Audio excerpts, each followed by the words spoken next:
अरे, आज आप स्कॉटलैंड के बारे में बहुत कुछ जानेंगे। आइए शुरू करें। स्कॉटलैंड ग्रेट ब्रिटेन के बहुत उत्तर में स्थित है और निकटतम द्वीपों में से लगभग 800 अधिक पर कब्जा करता है। देश का कुल क्षेत्रफल 69,000 वर्ग किलोमीटर तक पहुंचता है। इतने बड़े क्षेत्र में वर्तमान में 5 मिलियन से अधिक लोग रहते हैं। स्कॉटलैंड अपने प्रधानमंत्री और संसद के साथ ग्रेट ब्रिटेन का एक स्वायत्त हिस्सा है। 5 साल पहले कुछ स्कॉट्स ग्रेट ब्रिटेन से अलग होना चाहते थे, लेकिन इकट्ठे हुए जनमत संग्रह में केवल 45% मतदाताओं ने इस विचार का समर्थन किया। स्कॉटलैंड के लोग अपनी मित्रता के लिए प्रसिद्ध हैं, लेकिन एक चीज है जो सबसे शांतिपूर्ण स्कॉट्समैन को भी तुरंत पेशाब कर सकती है।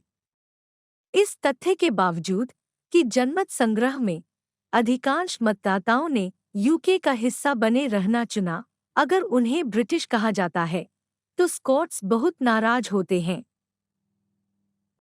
स्कॉटलैंड निस्संदेह दुनिया के सबसे खूबसूरत देशों में से एक है।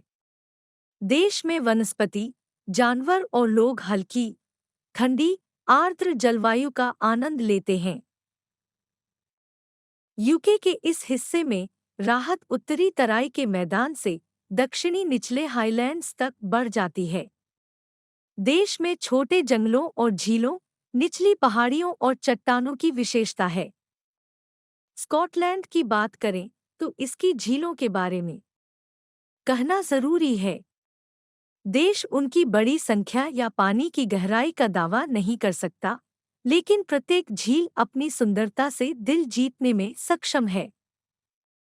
दुनिया की सबसे प्रसिद्ध और रहस्यमय झीलों में से एक यही स्थित है, लोच नेस।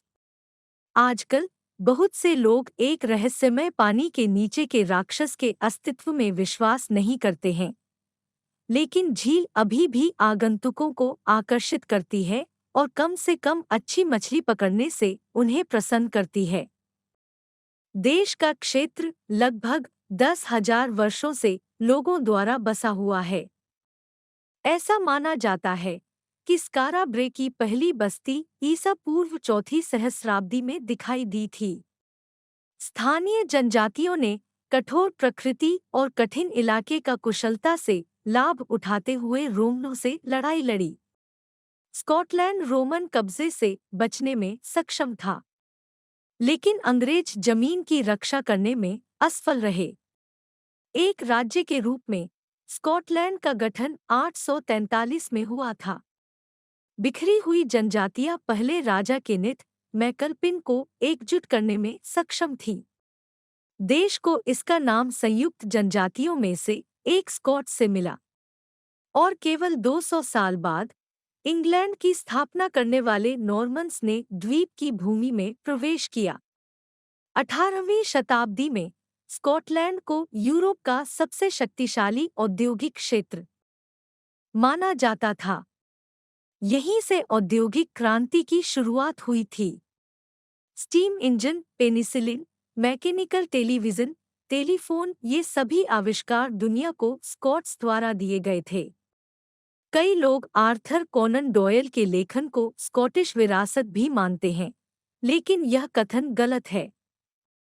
लेखक का जन्म और पालन पोषण एक अंग्रेजी परिवार में हुआ था। स्कॉटलैंड में आर्थर अभी एडिनबर्ग विश्वविद्यालय में पढ़ रहा था। इस संस्था ने विज्ञान के ऐसे प्रकाशकों को भी पोषित किया जैसे Robert young, James Maxwell, Charles Darwin और अन्य। व्हिस्की जैसे मजबूत मादक पेय के लिए देश अभी भी प्रसिद्ध है। मूल रूप से या तो मध्य पूर्व या आयरलैंड में बनाया गया स्कॉच व्हिस्की अब एक मालिकाना राष्ट्रीय ब्रांड बन गया है। इसके उत्पादन और बिक्री पर एकाधिकार नाइयों और सर्जनों के संघ द्वारा 1505 के रूप में प्राप्त किया गया था। देश में सॉसेज का एक अनूठा एनालॉग है हेगिस। निवासियों को इस राष्ट्रीय व्यंजन पर बहुत गर्व है। लैम्ब ऑफल का उपयोग हेगिस बनाने के लिए किया जाता है। उन्हें काटा जाता है, मसालों के साथ छिड़का जाता है और फिर सिलने वाले मेढ़े के पेट में उबाला जाता है। यह एक सर्वविदित तथ्य है कि स्कॉटलैंड के साथ साथ आयरलैंड में बाकी यूरोप की तुलना में बहुत सारे लाल बालों वाले लोग हैं। लाल बालों वाले लोगों की संख्या देश की कुल जनसंख्या का लगभग 13% है।